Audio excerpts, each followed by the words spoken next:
All right. Good afternoon, Bakum Wanmi, and good afternoon, Ma'am Karisha. It is said that visual art is something that delight our eyes. So today we're going to discuss about it, the visual arts. Next. My girl, my girl. Visual art is one type of art that has a language and a grammar. So we have here the elements and a composition. So when we talks about vocabulary, it is called the elements. And when we talks about the rule or the grammar, when putting things together, it's called composition. In this, you will learn about paintings and its different components and present in any artwork. Next.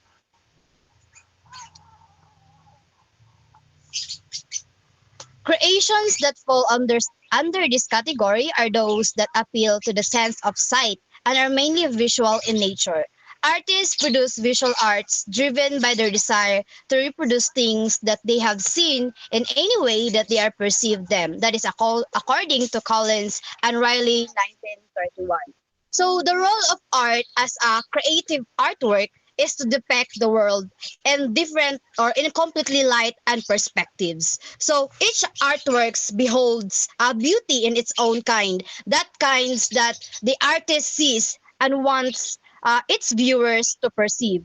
So this visual arts is a combination of an idea and thoughts. It is created to be seen and experienced by us.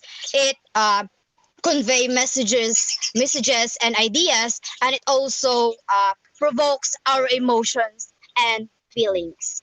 Visual art is the kind of art from the population is most likely more exposed, but it is a variation that are also diverse. They range from the sculptures that you have seen in art galleries to the last movie you saw. So today they are it's the some mediums of visual arts include paintings, drawings, letterings, printing, sculptures, digital imaging, and many more. In this, you will learn about painting and different components present in any artwork.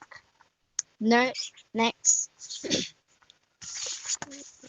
So we have here the paintings. So what is paintings? So paintings is a form of visual arts that involves applying paint, like we apply paint onto the surface, like canvas, wood, or papers. So these paintings has a six elements that is available. We have line, color, texture, perspective, form, and symbols. Let us learn about each element and each functions. We have here the line.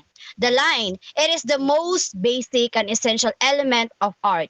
The line is the shortest distance between 2 points and connects these points. The line can also be perceived when many points are placed in proximity and adjacent. So the lines is it has 2 points between. It has length, it has width. It can be also thick or thin, straight or curved. And these lines always implies direction and has a distinct type and meanings. So every line has its meanings and effects. It depends on the artist's intentions or the context of its artwork. So next. So the line has its kinds. We have vertical lines, horizontal lines, diagonal lines, curved lines, and zigzag lines. But first, we're going to tackle about the vertical lines. Vertical lines, these are lines posed for stress action, strength, and dynamism. They also tend to express and as well as arouse emotions. So it denotes actions, balance, and standing up. So these vertical lines, if the artist use this, it suggests the stability, the strength, and the permanence of its artwork. So it's very common naman sa to, kabalo naman taon sa yung vertical lines like this standing up like pa-stretch siya, di ba? That is why mo na siya ang pinaka-basic of common use when the artist paint something sa iyang mga artworks. The next, if natin vertical lines, of course, natay pa horizontal lines. It shows the repose, serenity, calmness, stability, and the quiescence of an artwork. So it means calmness and serenity. The artist express its feelings when it has being at peace. So quiescence, meaning in a landscape painting, it is to create stillness and silence. So diri sa vertical arts, mostly ang mga artwork ani kay nagadepict siya og silence, serenity, and calmness. Kanang iyang artwork, iyang mga stroke is very very calm and gentle lang jud. And then next we have the diagonal lines. These are lines that suggest action, express tension and movement. They give animation to any composition in which they appear. So this one is the uh, diagonal lines. It denotes the action and life and the movement. For example, sa diagonal lines in a painting of a dancer, ang katong painting sa dancer, it conveys a sense of dynamic motion and fluidity. That is the diagonal lines. And next, we have the curved lines. Of course, familiar to aning curved lines because it's very common man. So it suggests grace, joyousness, and upper soft, flexible, and gentle. They are never harsh or stern since they are forced by gradual change in direction. They impart qualities to every work where they are used. So kanina yung curved lines, it denotes grace, movements, and flexibility. It created a sense of softness and gentleness, especially when you use a combination of a gentle colors and features when you're making your artworks. Like light lang jud to siya, not too dark and not too light pud siya.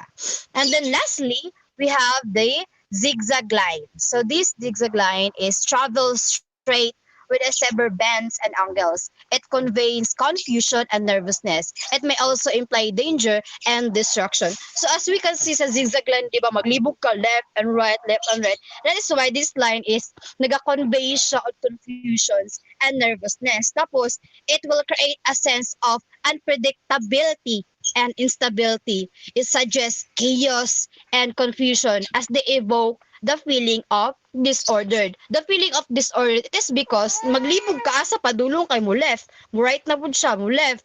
Oh, that is why it conveys chaos and nervousness also. Then next,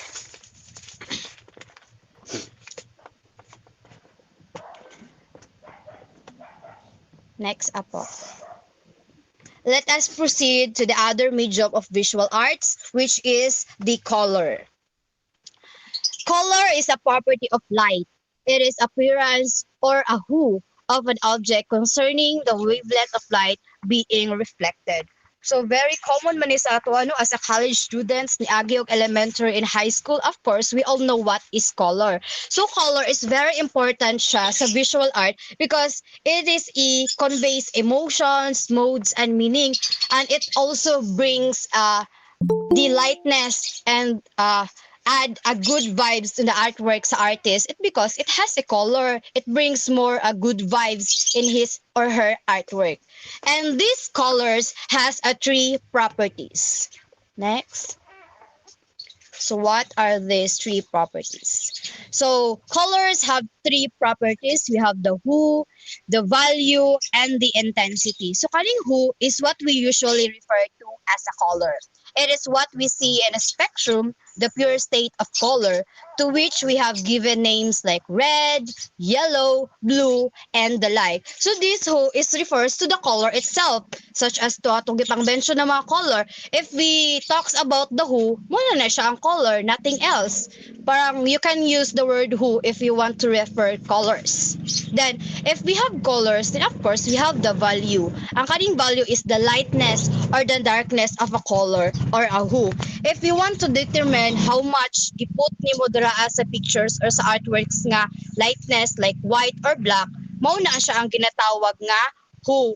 Kay how much imong giput nga white and black sa original hue, which is katong mga red, yellow, and blue, para ma-determine nimo sa unsa sa dark nga colors. And then we have the intensity. This refers to the brightness or dullness of a color.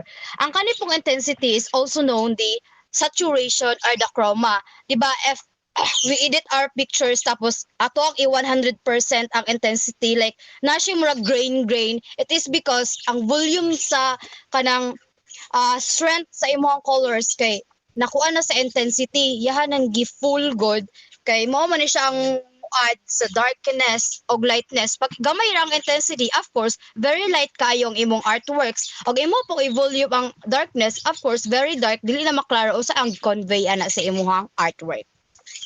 The next, we have the color wheel and its classification. Next.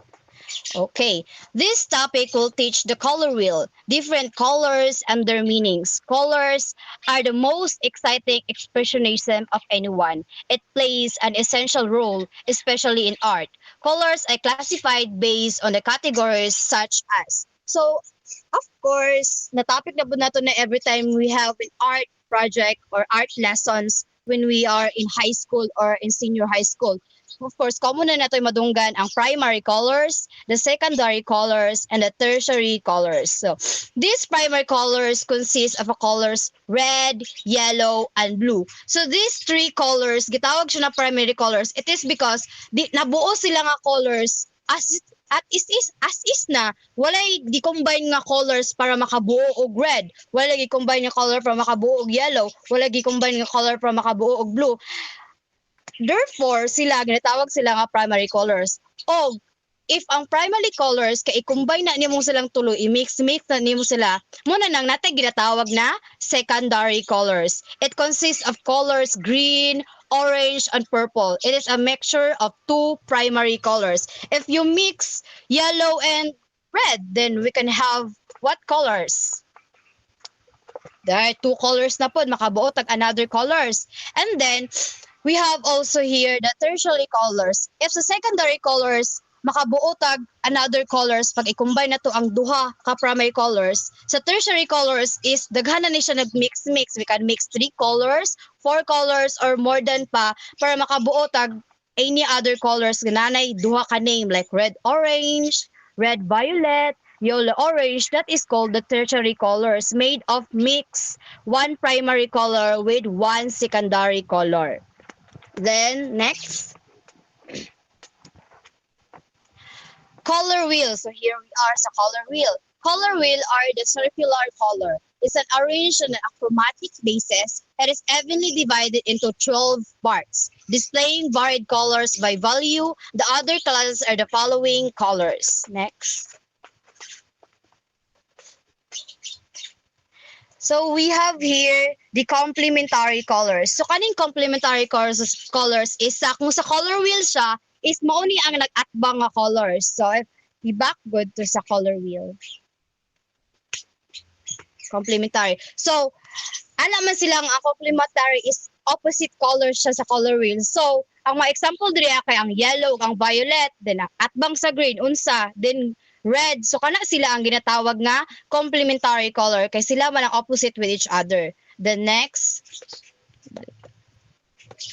Then we have also the analogous colors. These colors set next to each other and to the other color wheel. Of course, kung atong tan-awon atong color wheel kagaina, kung unsa tong duha ka color nga nagtapad, mo na sila ang ginatawag nato nga analogous color. Then next, the neutral colors. These are called the earth tones. These colors do not usually show on the color wheel. Of course, wala mo kita dito og mga gray, black, or white. Kay mo na sila ang ginatawag nga earth tones. O, di ba? See, wala siya mga brown o black there sa color wheel. Ang kanina mga usually ginagamit na to ang neutral colors if mag-wear tag mga aesthetics outfits. Diba? Kay murag dili kay siya sakit sa eyes nga color because it is neutral. Dili siya sakit sa ato ang eyes. And then of course, if not a neutral colors, we have also the warm color. This consists of colors orange, red, and yellow. They tend to impact warmth to any composition. They have the effects of advance toward you. The colors of the sunset give the idea of a brightness and heat. So kani siya ang mga color nga kuan kay sa tong eyes good nga pag makita nato kay very light kaayo, like dali na nato siya ma-notice nga color kay very warm ang good kaayo siya. That is why ang bilong nga color kay ang orange, red, and yellow. So lastly, we have the call colors. These colors are associated with the colors green, blue, purple. 3 colors in a row as you think of simple and peaceful things. They cause surfaces covered with them to appear to recede. If not a warm color, of course not a cold color nga, warm lang sa ay cold lang sa atong eyes, dili kay siya light, dili pud kay siya dark. So that's conclude my report about the classifications of the color wheel, the the colors, and the paintings. Next, we have Mr. Gallardo.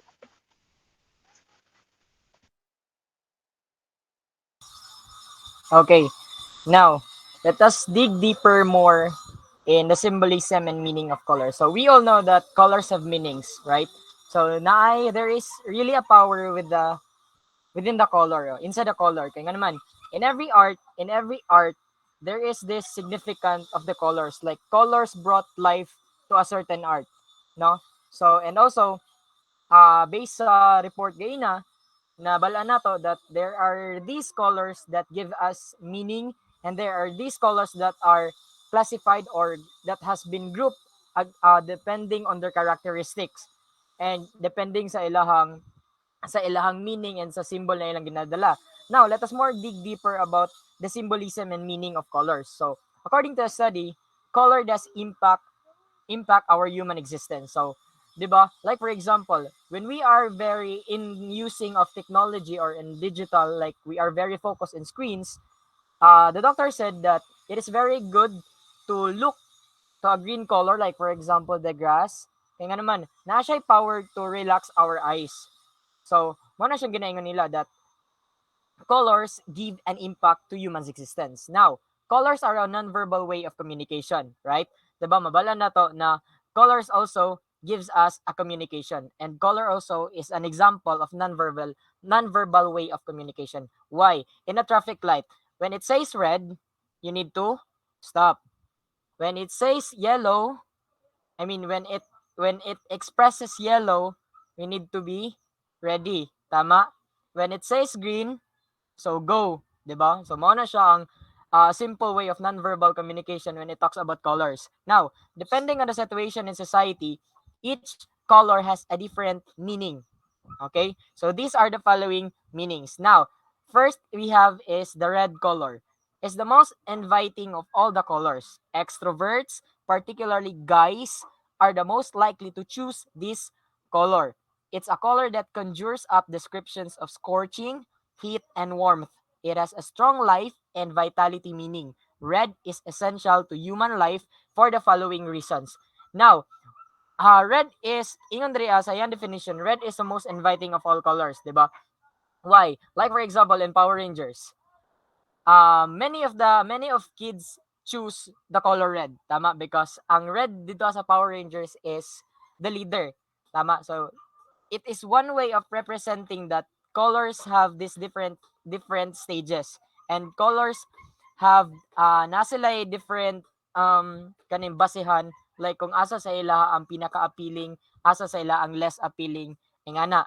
Now, ingon dre and letter A, it increases enthusiasm and interest. Ang color red ta. Let us focus to the color red. Letter B, it gives energy. So nagatag siya energy sa ato. Letter C is it reinforces actions and confidence, no? Mostly red maklaro na to. Mostly red ma-encounter na to is when we are having a celebration like Valentine's Day or Christmas party. Mo na siya color red. Letter D is it protects us from fears and anxiety. So there are these colors now. When we talk about fashion, there are these colors nga naghatag sa ato og confidence, high level of confidence. That's why color is very important. And also, there's a trivia that, did you know, Chares? There is this trivia when it talks about sa mga fast food is mostly colors na ginagamit nila is red and yellow. Tama? So the combination of red and yellow kaning naa sila thought nga nagahatag sa isa ka tao, sa POV sa isa ka tao, that when they see the color red, the logo of that fast food is maka-felt sila kagutom, like bisag busog gud sila, like maka-feel sila, maka-urge of appetite. So mao po na siya ang isa sa examples nga ang colors, I mean naga proof, some of the proofs that colors have power. Now, next is blue. Blue is the warmest color. Why? It is the warmest color because it is similar to the ocean and the sky. No, so as you can see in the ocean, color blue. Depende na lang nasa sa ocean if hugaw siya or limpyo. And it's the color of spirituality, sincerity, and inspiration. It is frequently the hue of choice for conservatives. This color is essential to to humans because, so now, why blue is essential to humans? So there are four. It is a sign of calmness and relaxation, di ba? If makakita tag blue, especially the sky blue, if makita na tong sky blue, it gives like relaxation to our eyes. No, if dili lang sa nato i-talk ang green, let us focus sa blue. Makatag siya relaxation because even sa sky, as you can see, I mean karon as you can see sa inyong gawa sa inyong mga balay, ma-relax ka the way you see the sky nga ingana ang iyang color, it's color blue. It opens the flow of communication and it broadens one's perspective on learning new information. And letter D, it implies solitude and peace. So mao to siya ang mga essentials, mao to siya ang mga proof why blue is essential to humans. Ingon Drea, blue is the warmest color daw. And since it is similar to ocean in the sky, it is also similar to water. That's why most of the factories or most of the refilling stations, the number one color that they use to express their logo or to express their store is color blue. Tama? Because literally speaking, they are selling water. 'Di ba? And unsa man ang representation sa water? Color blue. So ana lang siya. Now, as we continue, let us introduce color yellow. So yellow color is the easiest color to recognize and it's a symbol of intellectual vigor and innovation. No? It represents knowledge, contentment, awareness, and clarity. No, yellow color is essential because it helps us in making decisions. So, it helps us making decisions daw. So, especially sa mga indecisive dira, pagsuot na mo color yellow. Letter B, it relieves us from burnout, panic, nervousness, exhaustion. No, kay dili man kaayo, it's not too bright and it's not too dim pod ang color yellow. Letter C, it sharpens our memory and concentration skills. No, if makakita tag color yellow, and it protects us from depression. So, when you see those those essential factors or those essential factors, makita nimo that colors have a power. No, naay power ang colors pag abot sa human life. And dili na to siya mabalaan that colors are very amazing. Now, next is here. Hindi nga Andrea. Okay, nana siya mga meaning. Abstract texture. Unsa na yung abstract texture? Refers to the modifying the actual texture of aesthetic and decorative purposes. So, na siya mga abstract textures. So, most of the abstract textures is ginagamit when we are making an abstract art or a painting. 'Di ba? And, mo na siya, dira na nato makita is ang katong pag-mix gani sa mga colors. In one art, there are one or more colors na ato makita. Next is the real texture. Refers to the actual feel and looks of the surface of an object. So this texture is a mixture of how the paint is seen and feels to the touch. So when we talk about real texture, as you can see, if magbuhat og painting, when it talks about mountain, it's either brown or green. And when it talks about water, it's blue, right? So when it talks about flowers, it could be a yellow, it could be red, it could be pink. So mana siya mga real texture. Next, invented texture. So this invented texture is a creative means of adding alternate materials to create an exciting and intriguing texture. Just like in an abstract artwork wherein the artist uses their imagination. So in invented texture, dire na to makita that the art or the piece of an artist is being improved or being innovated because of their imaginations. Like, tungod sa ilang mga imaginations, kaning wala nila ang katugong ang realism, wala nila gina-focus ang realism, but gina-focus nila ang ilang imagination, and through their imaginations their artworks or their piece as being upgraded or being innovated. So dito na to mas makita that artist also has the power to magbalasa og colors. They have the power to disseminate colors.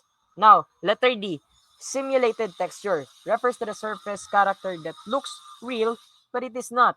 So kaning simulated texture, mo ni siya ang mga surface sa character nga it could be real but it is not. no? So maghatag siya wala mura siya grill but dili lagi. One thing example is a 3D, no, a 3D dimensional. And also, just to add also our report na dili pod it is not good if colors lang pod siya. Bago lang gitudlo sa ato niya that there are also those lines. So lines plus colors equals a good texture. So mo na siya and it equals into a good artwork. Now, as we continue, okay, number 4, perspective. So what is perspective? It deals with the effects of distance upon the appearance of the objects, using which the eye judges spatial relationships. So, in Andrea, it's a technique for creating a three-dimensional illusion with depth and space. Its goal is to provide viewers with the finest possible perspective of the subject while also serving the message. The level of perspective is projected, which is now kaning perspective is mo ni siya ang different effects when it comes to distance, no, upon the appearance of the objects. So using the eye judges spatial relationships, as in kita when we look a certain artwork we have different perspectives, tama? So it could be for you it is good but for me it is not, no, natay mga inganang perspective but naara po na siya on how we adapt the a certain artwork or how we adapt the color. Now, in letter A, foreground, the visual equilibrium that appears to be closer to the viewer. So, man siya, foreground, the visual equilibrium. When we talk about equilibrium, kana nasa tunga, that appears to be closer to the viewers. Next is middle ground, is the area that lies between the foreground and backdrop. So, man na siya sa middle, foreground. Next is background, the visual balance that appears farther from the viewers. So, nasa sa pinakalikod. So, farther siya sa para sa ato ang point of view. Next is, ano na, guys, na day timer mute. Tala. Now, letter D is linear perspective. The representation of distance appearance through converging lines. So, ano siya, ang linear perspective. Next is aerial perspective. Represents relative distance of objects by gradations of tone and colors. When we talk about aerial, syempre nasa sa taas. So, ana siya, the way we adopt or the way we see a certain artwork is it depends on our perspective, and on inside our perspective there are there are five perspective, or there are five spots: the foreground, the middle ground, the background, linear perspective, and the aerial perspective. Now, as we continue, let us talk about shapes. So, shapes are a two-dimensional work of art. It is a flat area created when two ends of a line are linked. Two ends of a line are linked, and space is enclosed. So, the shape can also describe an area of a composition that is created by other shapes surrounding it. So, based on what we see, shapes don't have an open lining. 'Di ba? Wala siya mga open. It is all closed from circle to square. Sa bisan nun sa man siya na shapes, actually walay yatay shape na kanang naay open space. No, I mean naay opening, like naay abre. It is all interconnected. Kay ingon sila, two ends of a line are linked, it can be classified already as a shape. Now, in Andrea, it refers to the physical form or figure, implying weight or volume.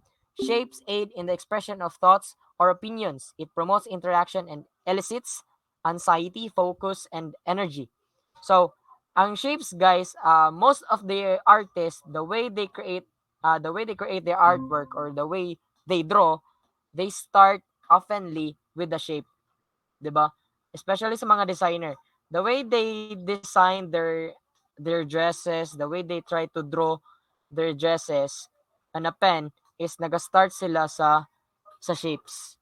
First is sa ulo sa model, it starts with the circle down to the hips and then sa baba. No, nag-start na siya sila sa mga shapes niya. Pag umana nag-shapes nila is nanato sila ikatong ginabuhat na murag another part or another steps human sa shape, suman sa shaping, then dira na din mo and until maabot sila sa part na i-erase na nila ang shaping, then makita nimo maporma na nila ang model and also ang dress. Letter A, ingon diri the shape has various kinds, such as geometric shapes. So refers to any shape that remains virtually unchanged if moved or flipped off surface. So bisag bali-balihon siya, it's still mao Japon ang iyahang shape. Those are geometric shapes. Letter B is organic shapes. Refers to any shapes with a natural look or curving appearance. These shapes are often referred to as curvilinear or free from shapes. So, muna siya mga organic shapes. Next is biomorphic shapes. Refers to any non-representational form or pattern that resembles a living organism in shape or appearance. Biomorphic, when we talk about bio, it talks about life. Then, muna siya. A biomorphic shapes is a representation or a form of pattern that resembles a living organism. Next, number 6 is symbols. This is made up a specific meaning or message. It's utilized to express concepts like death, hope, and life, among others. So, muna siya ang symbols. Okay, now, when we talk about putting together of the elements, it is called a composition. It is called a composition because from the word itself, it composes. Good composition follows certain principles. The principles are balance, rhythm, scale, and proportion, emphasis, and unity, and variety. So, kato na siya guys, when we talk about sa element, if there is this composition, if there is putting together or adding together of these elements into an art, it is already called as composition. And remember that. Number 1, balance. Balance is involves placing elements of the composition so that their visual weight is distributed evenly. For us, when we see an artwork, makaingon tag sayon ra kay siya. But no, when we try to create an artwork, dira na ta makaingon that lisod jud ay siya because there is this balance. When we talk about the standard when we talk about a standard art, it needs these elements and one element of that is the balance. Dapat balance. The way you put colors, it is balanced. The way you put the lines, the way you see those symbols, the way you put those shapes, dapat it is balanced. No, dili pwede na over pud kayo and dili pud pwede na kulang because pag sobra makadaot. Char. Okay, next is symmetric. Ay, Andrea, letter A is symmetrical means that equal weight is found throughout the composition. Then, as what I've said, awala mo na siya. Asymmetrical means visual weight is distributed. One half of a composition does not mirror the other. So there are two different balance di ay. First is asymmetrical. Kaning symmetrical, this means as equal. So kung unsa ang weight diri sa pikas, mao pod ang weight diri sa pikas. Then the asymmetrical is kung unsa ang weight diri sa pikas, it differs diri sa pikas. Okay? So like for example, if one half ni siya na diri, it could be a one fourth or one third diri sa pikas. Ana na siya. Now, rhythm. Let's talk about rhythm, no? Nagtuo ta that rhythm is makita lang siya sa music, but no, rhythm can be also found in visual arts. Ingon diri is also found in music and poetry but in the visual arts. It refers to the recurring motifs and design separated by intervals. So, na siya. Then, next is number 3, scale and proportion. Refers to the size of one part relative to another within an artwork. So, mo na siya. When we talk about shapes, there is this scale and proportion. Next is emphasis. Means creating one or more focal points in artwork. By having focal points, the artist communicates what is most important at work. So, through emphasis, ang kaning emphasis is dapat ma-emphasize nato kung unsa ang right, kung unsa ang fair color na pwede gamitan sa certain artwork. Kung unsa ang shape that is pwede na to gamiton na ang certain artwork is ma-emphasis niya kung unsa iyang symbol o unsa iyang meaning. And number 5, unity and variety. It gives coherence to a work or makes all the elements stick together. So most of the artworks, especially the abstract, for me, especially the abstract, for me, dili kayo siya nagatalk og unity, but it talks of variety, no? If makita nimo dili kayo siya mostly of the people mo judge sila that dili sila ga nag-abstract and an average people also nga kanang ganahan sila sa abstract. But in an artwork, it is very important to have unity and variety because if wala unity ang imong colors, dili na siya magkadimao. Like pangit sa tanawon. Like even ikaw na nagbuhat makaingon ka na pangit because naa kay lacking sa mga elements which is ang unity and variety. Ano gud ang certain group when we talk about a certain group if literal na nato siya panguna-unaon ang unity. If walay unity ang isa ka certain group magkatibulaag, mag-away-away. Tumo na siya. Now, uniformity can bore and take away the attention of the viewer. Kurutan ko. Uniformity can bore and take away the attention of the viewer. So the artist makes sure that here is a variety in a work. Dapat na siya a good variety inside the artwork. So next is Dora.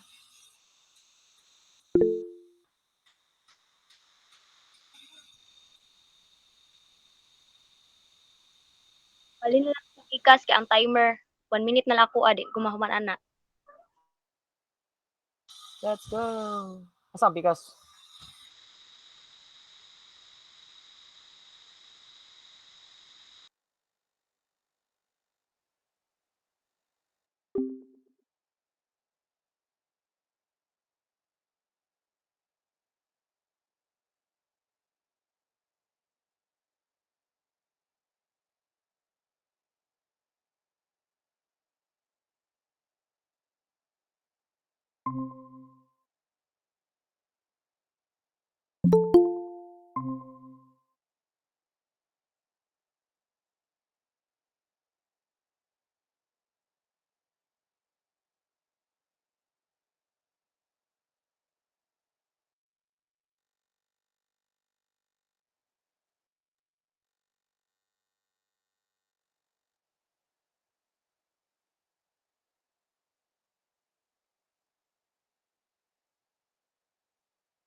Donati. kulat pagka Pasko. What is what is sculpture?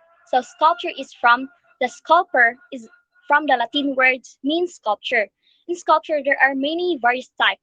There are cutting, casting, modeling, or combining and create a three-dimensional mass in the space. The difference of sculpture and painting is sculpture is a type of oversize and a life size and a real life type of artwork of visual arts, while the painting is a type of practice of applying a paint, pigment, and color or other medium to solid surface. So, sculpture is the most well known of all the genres and super kinds of fine art and good in depictions of humanity.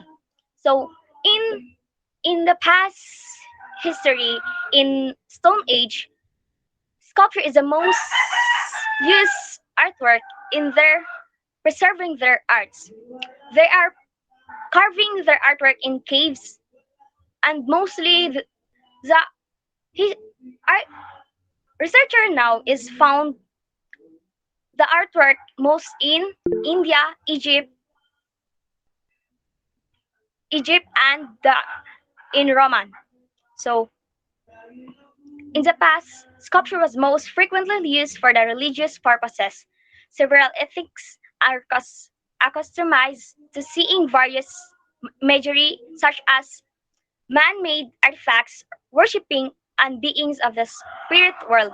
So ang sculpture is ginayuse siya before and until now na kanang atong makita gud sa mga simbahan nga mga figurine of gods, Mama Mary, kana that is example of sculpture. So next. So what is the importance of sculpture? In sculpture, it is used to preserve the art for a very long period of time, in many centuries. So sculpture is the oldest art. So nagikan pa na siya sa Stone Age and until now in the 21st century. It is represented a three-dimensional regeneration of the reality scene. It aims to exemplate of a concept of generating a visual equivalent and spectacular piece of art. So in general, the major topics of the human body, ang sculpture is mainly nakafocus sa mga human figurines. So, mostly makita nimo sa sculpture is ang kuan. There are various type kasi ng sculpture. So, maabot at aron. So, there are statue, miniature, figurines. Oh, next po. So, type of sculpture. Bust. First is bust. Sculpted and painted in the upper part of the human figure, such as the head, neck, shoulder, chest, or breast. So, ang bust is normally makita na siya nga ang ila lang gi-carve or ilahang gi-create nga artwork is from kanan jud nga for example is me, diba? Half lang inyo makita sa akong lawas.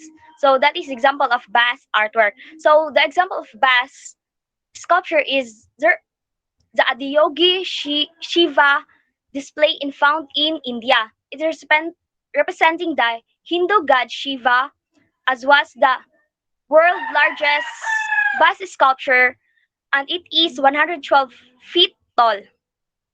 So second is the statue is a life size or the large size of sculpture of a person or an animal made of metal, stone, or wood. So bale ang sculpture is there are various type of medium nga ginagamit to make a sculpture na ginagamit sa mga sculptors.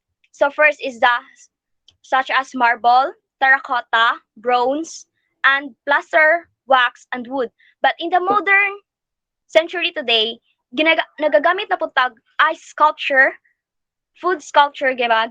Nagahimot tag fruit from the fruit, makahimot tag sculpture by adding and also ang wood. So in the example of the statue is found in the world is the one of the most iconic statue is the David works by Michelangelo. Among his countless masterpieces is the colossal statue of David is the best known as the representation of the statue figurines, the presentation of the biblical David in the Bible. So it is made of marble and it is 5.17 meters high, but mostly of the sculptors or the researchers said it is unscalable. Means dili siya masukod gyud daw sa iyang kataas. So next is the third type of the sculpture is the architectural. It is a universal classification used to describe a structural design such as the building, bridges, burial chambers, and other big projects. It is a material brand that includes carved stone like a brownstone, cast iron, machine press, sheets, zinc, terracotta, concrete, and other architectural materials. So, architectural is mostly makita na siya sa mga upper part of the building, temples, kanang design siya kuan. So, example sa architectural is the La Sagrada Familia. So, ang La Sagrada Familia kay makita sa Barcelona in Spain. It is constructed in 1882. Dugay na na siya na himo, but nairason nga nadaot siya kay tungod sa Spanish Civil War in 1882, and they spent time to assemble it to create back its form. So the La Sagrada Familia estimated to be done in 2026. So imagine kuanta karon, di ba, 2023 ta karon. So ang La Sagrada Familia is still not done. Kay dako man kay nang La Sagrada Familia nga building na siya gina-create. The building is of the full century Gaudi's death. So originally, ang La Sagrada Familia is designed by diocesan architect Francisco del Pilar del Velar. The design of the building of the temple was taken of a world famous architect na si Antoni Gaudí. So Antoni Gaudí was though not originally intended to be a cathedral with its iconic towers and combination and the most iconic structures in the world. So ang kanang La Sagrada Familia is a type of a Gothic and art of Novia. So ang kanang La Sagrada Familia is that gisagol na siya nga artwork nga type of design ilang gigamit is ang from Gothic, and the art of Novia is what is Novia? So Novia is a type of new art nga na-discover nga style nila. So ang kanila Sagrada Familia due to di ba naguba siya in 1882, naguba siya due to the Spanish Civil War. So today ang kanang La Sagrada Familia is gihimo na lang nilang cathedral today. It's a big cathedral nga tower. Kayo. It is one of the most iconic structure in the world and testament by the Gaudi's unique architectural style. So next. Lastly is last in that type of sculpture is the relief. So relief comes from the Latin verb levo, which means the raise in creating and relief. You must affirm that the sculpture materials have been raised above the canvas. The superb sculpture is projected in the three-dimensional space. The back of the relief is meant to be seen and entire design. So ang kaning relief is mostly makita na siya sa high upper part. And kining relief there are three types. First is the high relief. Kining high relief is these reliefs is dramatically raised from the background and are something higher sculptured in the round. So ang example sa high relief is the Mount Rushmore. Ang Mount Rushmore is made of the stone that is attached in the mountain. So kining Mount of Rushmore, if makita niyo siya, ma-search niyo siya, ang Mount Rushmore is a face of the famous presidential faces, largely projected out of the mountain, but is still very much attached in the background in the mountain. So kini siya dako jud kani siya kanang murag og kuan ka more siya kanang sa Hollywood good nga letters, pero mas dako pa siya na.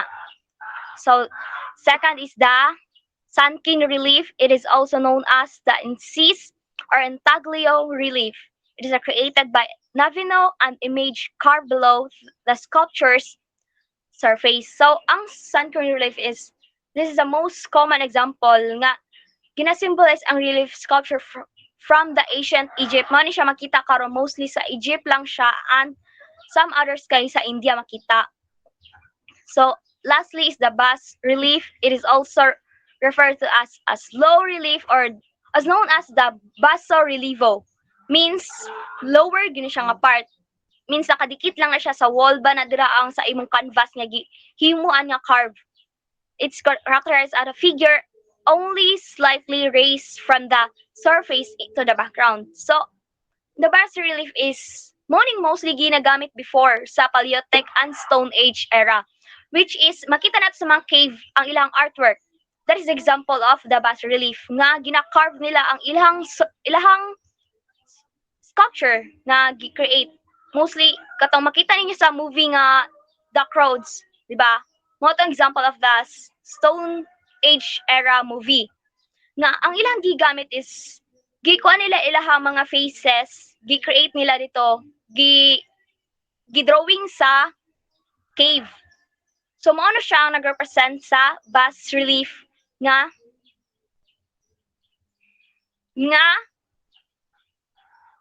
mostly nakadikit sa wall and caves. That's all. Next. So the medium and techniques in sculpture. So the sculpture approach aims to provide the practical and technical assistance through the various procedures. In doing sculpture, we have the limitless medium and techniques to use. So, before ka mag-create of sculpture, nagyo kay gina-follow nga step by step. Dili pwede nga magkuan lang ka, magpinataka. Diba? Bawal man na. So, first, unsay mong step buhaton, unsay mong plan himuon, unsay mong gamiton nga materials to create a sculpture. And one thing is unsay mong himuon nga sculpture?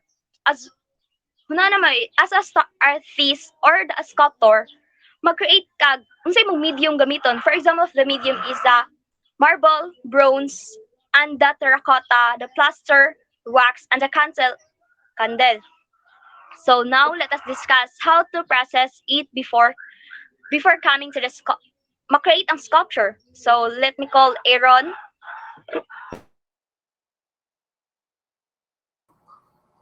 So the continuation of report ni Miss Jade Goso, these are the major process in sculpture.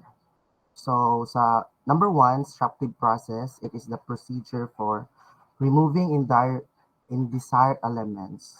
So when we say subtractive process, according to the Google, the key point of that is removing desired elements or materials to create a final product with the desired shape and dimensions. One of the example of this is like sa stone carvings, 'di ba? Like kanang makita na to sa kanang kailan man ni Kublai Khan sa iyang mga arts, 'di ba? Siya 'di ba nag carve anang sa Panabo Park nga mga like kanang sa banana plantation, ay banana nga kasi tawag na banana nga basta ka to, banana nga design. Muna siya ang subtractive process, while the additive process occur when the final product is created by combining tiny pieces of the substance when the substance. So the key point of that is adding layers. One of the example of this is kanang clays o kanang buhat gud nato nga kanang gina-recycle nato ang mga kanang like kanang mga chichirya tapos ginabuhat nato og mga pots para butangan og kanang bulak. Kita mo ana. Oh, kita mo ana. Mo na siya ang additive process o subtractive process. Dili na punta sa techniques of sculpture, techniques and sculpture. Next. So, ako ang ginugyan sa number one nga major of process is a subtractive. Nadiri ang carving is a procedure in cutting away of objects until the desired design is formed are achieved. So, mo ni siya ang ginaingon ako atong subtractive nga process o kani carving. So, na siya duha ka types, ang stone carving o ang wood carving. So ako nang na-explain sa subtractive kung unsa ang stone carving nga katong sa like kay Kublai Khan nga art nga katong sa mga statue nga na dito sa Panabo Park, dili lang sa Panabo Park but sa entire bisan asa-asa nga naay stone carving. So the word carving is the skills of parehara gyapon siya sa stone carving pero ang iyang kuan diri is kahoy, no? Ang kahoy like kanang mo na hatag example like this, di ba? Mo na siya kanang kahoy siya tapos dili siya gi carve nga para makabuo siya og arts, like ang ana mo na siya. Next. Casting is a method by which a liquid material is usually poured until a hollow cavity of the desired shape and then frame or pattern, which is allowed to harden it. So namely, glass casting and slip casting. Sa glass casting, it is a modeling activity of pieces of rough natural stone using essential hammer and chisel. Sa glass casting, parehara siya sa carving. Carving at one type of carving is a stone. Di ba? Ang gigamit nila dito is a hammer and chisel. Parehara po siya sa glass casting. Ang kaning glass casting is kaning kita mo aning koan kanang sa mga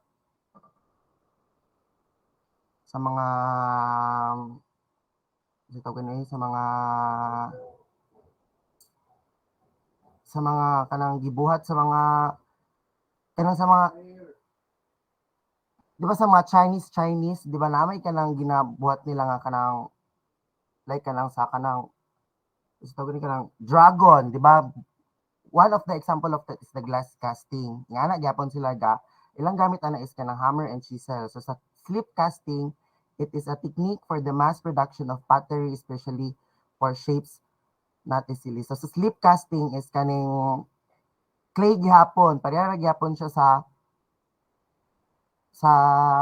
stone, pero ang gigamit diri is clay katong magbuhat og mga pottery sa kanang sa mga bowl, di ba? Ang mga bowl ang ginagamit dira is kanang kuan man lapok para ma-design siya ma-design siya para may mo siya bowl. Ano siya? Next, sa molding is an additive process. It is an soft or plastic materials. O parehas ani sa molding is nani siya sa additive process. Major process. Muna to siya. Ang gamit gyapon na niya is kanang clay, wax para maka-create ka og mga shapes or tigib. Chisel daw is tigib in Bisaya. So kani sa molding is ang gamit ani is ang clay. Pareha gyapon siya sa casting katong sa slip casting. Ang kani sa molding is mo na ni siya ang katong kuan god basta pareha na sila. Ano na sila, pareha na sila. Sa assemblage. Oh. Muna siya, kato na akong ingon nga gaina nga katong putting together. Katong like mag-create ta og katong pottery nga katong recyclable nga katong mga gigamit nato sa katong mga titiriya. Mo ni siya diri ang katong putting kanang di ba kita ang gurma pang example nga kanang assemblage. Katugong kuan kanagong ginabuhat og kanang vase. Tas ang design ato niya is katang mga chicherya nga kanang kuan sa kanang murag pa triangle siya tas ginaing ana-ana. Mo na siya ang assemblage. It also known as a putting together. It is the process of gathering and combining various components to form a finished piece of art.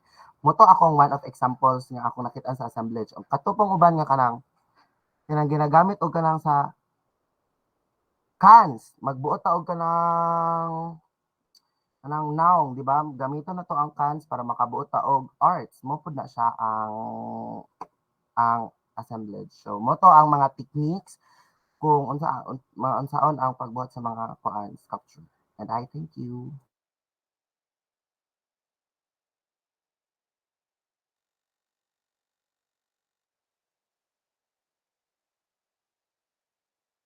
Superman. Ayay natog.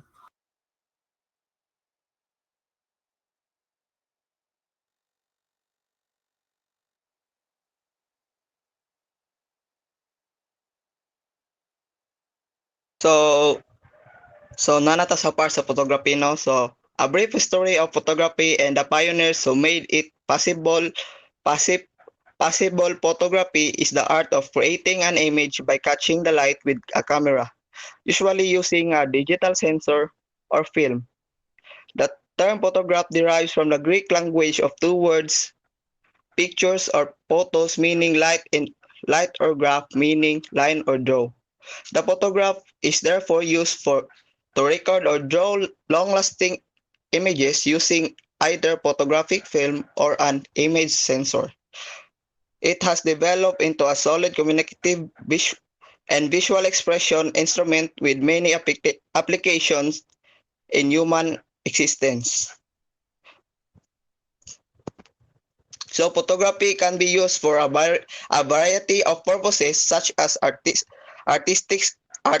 expression, documentary, scientific research, and commercial advertising. It requires technical knowledge of camera settings, lighting, composition, and post-processing techniques, as well as artistic creativity and vision. Photographers can specialize in various genres such as landscape, portrait, wildlife, sports, fashions, or street photography, and can use different equipment such as DSLR, mirrorless cameras, and medium format cameras or smartphones. Next,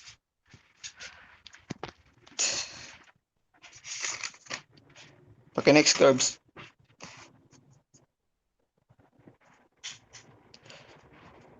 The digital era of photography. Photography was a tough kind of art to maintain until recently. Cameras can be made available with various lenses, manual focus, and complicated settings.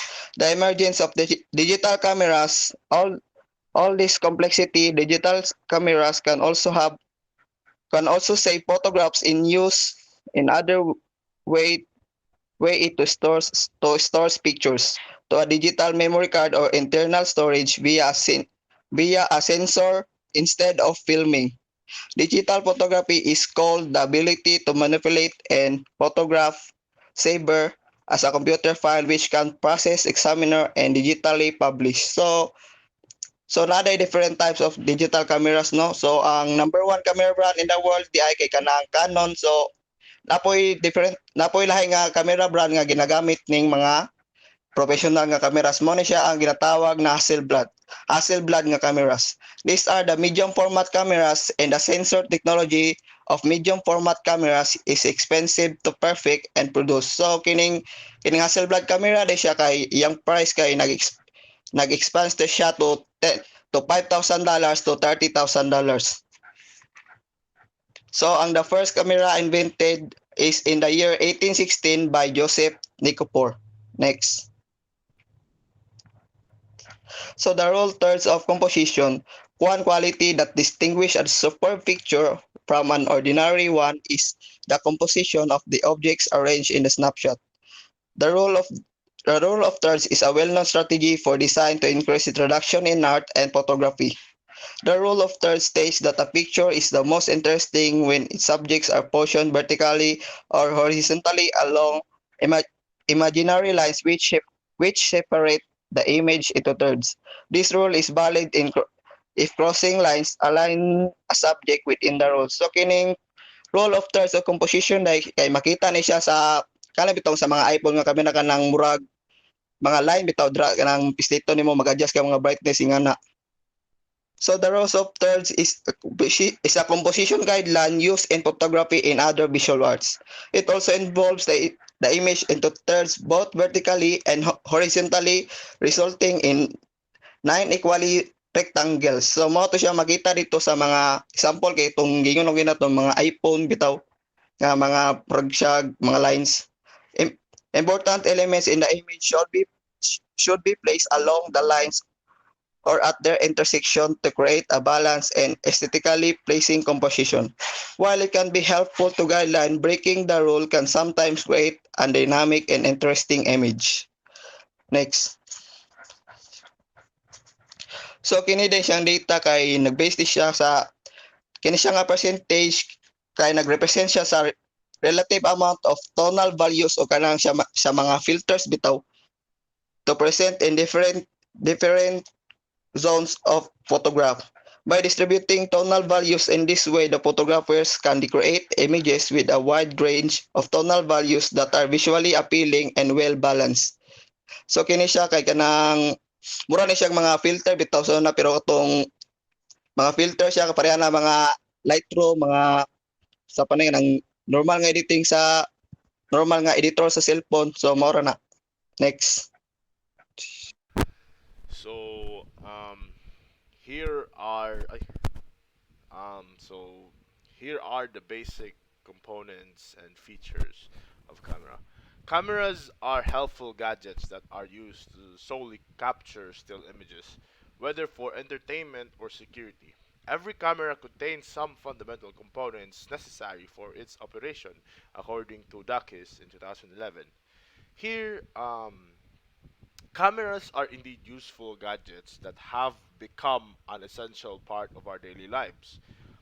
Particularly karon no sa atoang short film. We use cameras to record our acting para i-present. So they are used for various purposes such as capturing memories, creating art, and ensuring security. While they are many different types of cameras available. They all share some fundamental components that are necessary for their operation. So, some important components and features of a camera are as follows. Baka next, Corbs. So, this is basically inside what is inside the camera. So, first, the viewfinder. Muna siya ang component na mag-allow sa user na makitaan ang unsay ginapakita sa lens through the camera ano ba. And then the data display is what muna siya ang display nga ipakita sa camera kung unsa to imong na take na photo. And then we have the shutter release. Ang shutter release is a mechanism that controls the amount of time the camera sensor is exposed to light. Mo na siya ang imuhang control either sa brightness or sa it it has something to do with the display of the camera. So the electric sensor is the component that captures the light that enters to the lens and converts it into an electrical signal. This type of sensor used in a camera can affect the quality of the image captured. And the aperture is the adjustable opening in the lens that controls the amount of light again that enters the camera. So, ang aperture is mura ni siya og kanang zoom ana ba? As you can see in the photo, and then the lens element mo na siya ang makita ninyo kana sa mga atubangan sa camera kanang focus o kanang focus, then mga manuals. Next. So, mo ni siya. Aperture is a light traveling opening in a camera that may change to control the amount of light that reaches the image sensor. Number two is the data display. Mo na akong giingon ganina. It is used to display the menu for adjusting the different camera operations. This may be kaning mga filters, kaning mga imong mga scrapped images no nga gusto nimo i-delete. And then third is the electric sensor. It transmits and detects information used to make an image. So when you click that shutter, no, mon ang electric sensor will have this effect no automatically mo capture siya og image. And then the lens, the camera's eyes is used in conjunction with the camera body mechanism to capture images of objects.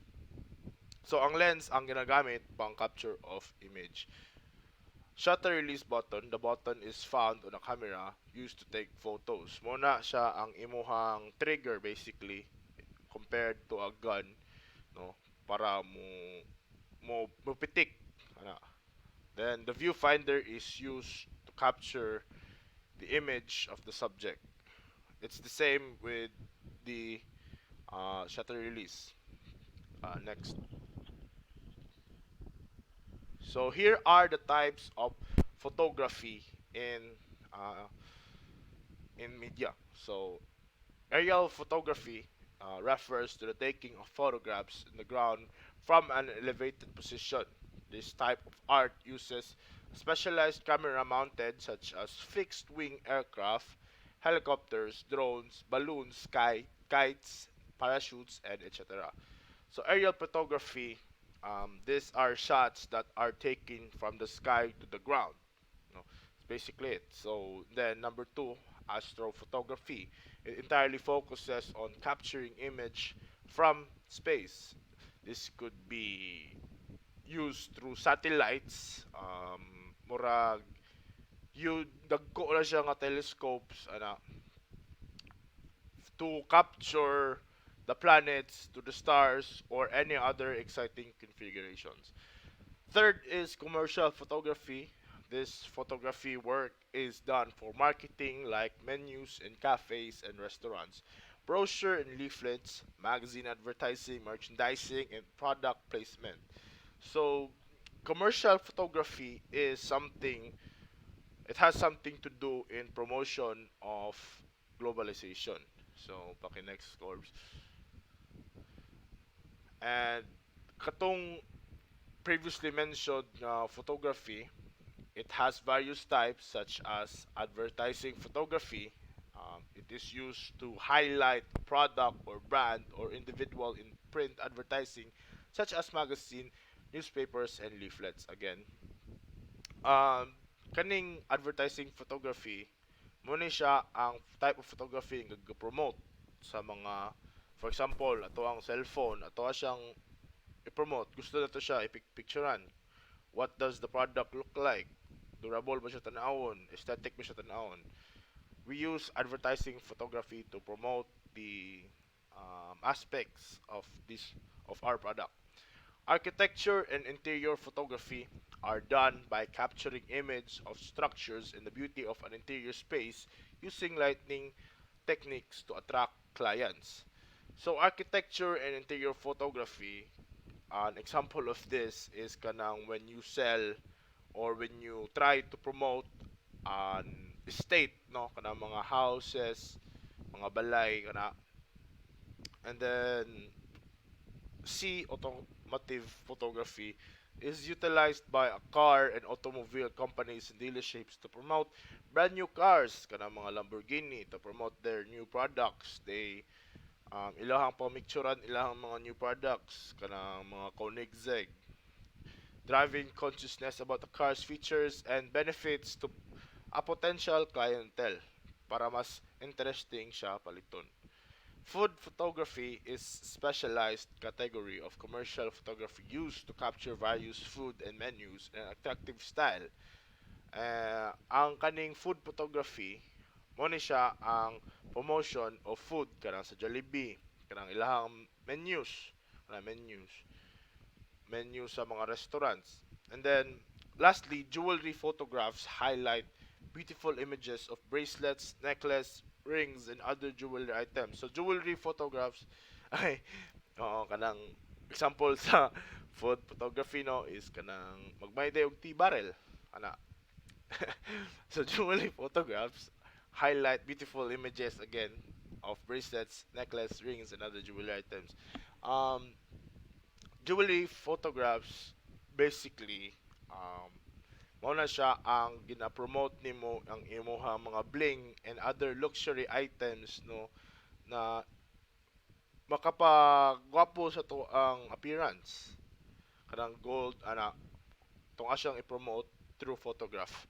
Pagka next corps.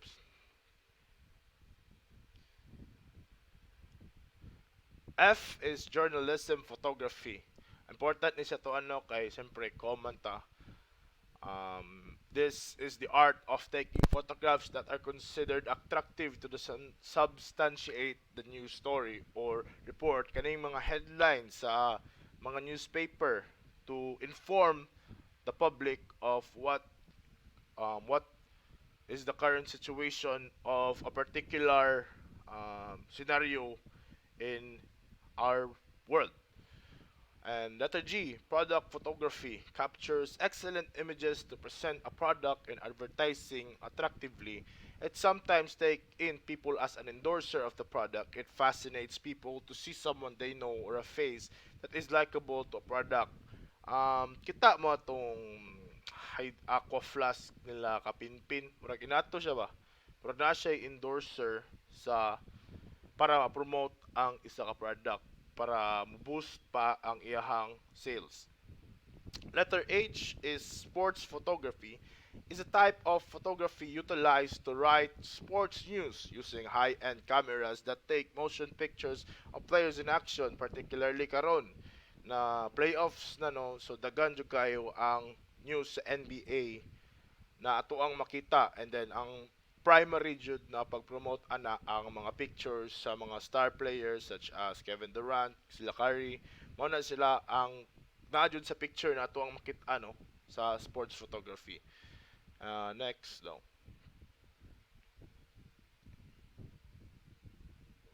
Um, mao ni siya ang continuation ato ang product atong sa mga product photo.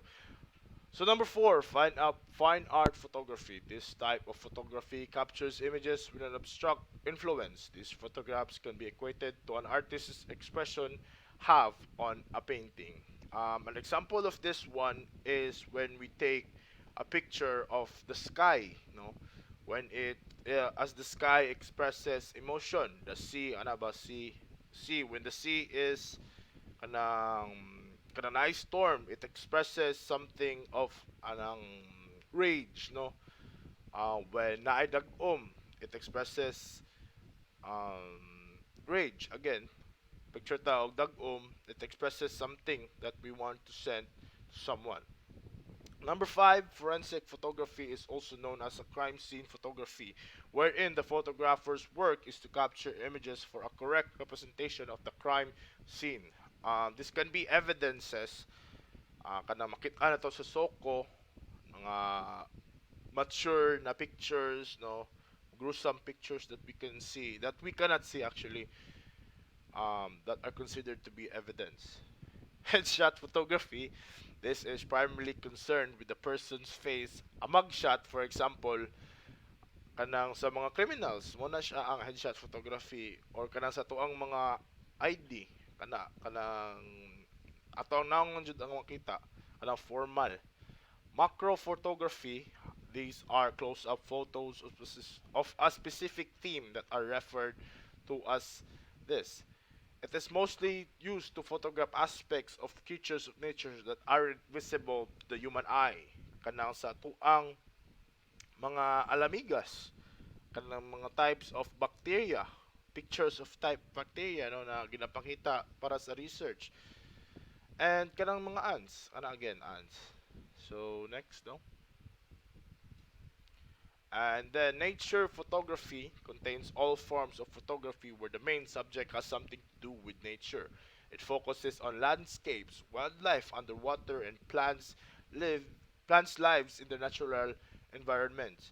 So kita mo ng mga documentary sa National Geographic where it explains how the uh, basta ka ng mga lions eating something, no, mga apex predators, and then mga prey, and then what's going on in their habitats. Gina capture siya ang photography para sa documentaries, again. So nude photography is all about portraying the human body in the naked form. So in order to have the best nude photograph, no, you must have the physique of someone na built, no, para jud sa kaning photography, no. Ang iyang lawas is yes, particularly na si Mr. Aaron, he loves to take nude photographs, I think, no. Pero ulo ko balo, kanang mga muscular nga tao ba, mga buff mo na sila ang nude photography, kay sila man ang ilang sila man ang peak nga lawas, no. Portrait photography, this is all about capturing a person's mood, emphasizing the face and expression of a person. So this is expression. When we say expression, it's the muna tuang naong. Unsa ginapakita sa tuang naong, our mood. Muna siya ang portrait photography. So mo na lang mga tanan. Next, no. Oh, napaday. So still life photography is all about capturing objects on camera that are deliberately grouped to create a particular composition.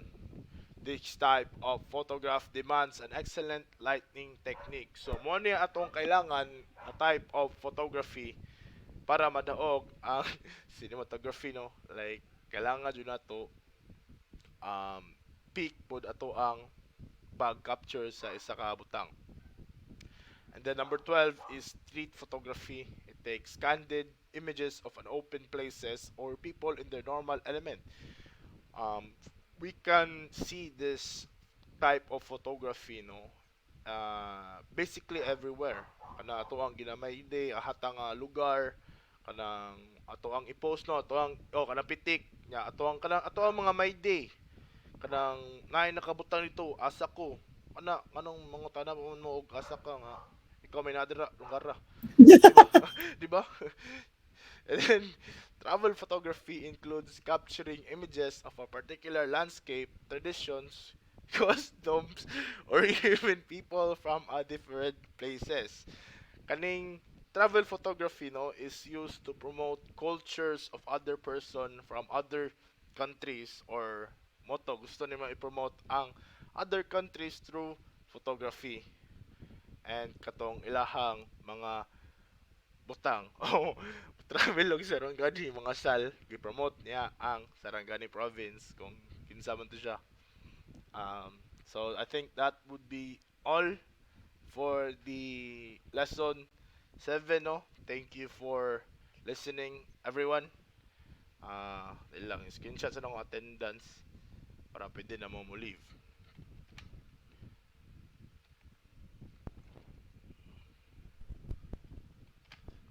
Okay. Bitaw no, magmaydi og asak ko nya. Kabalo man ka asak ka. Gani ikaw may kabalo, ikaw may nadirang lugar. Buang siguro ka.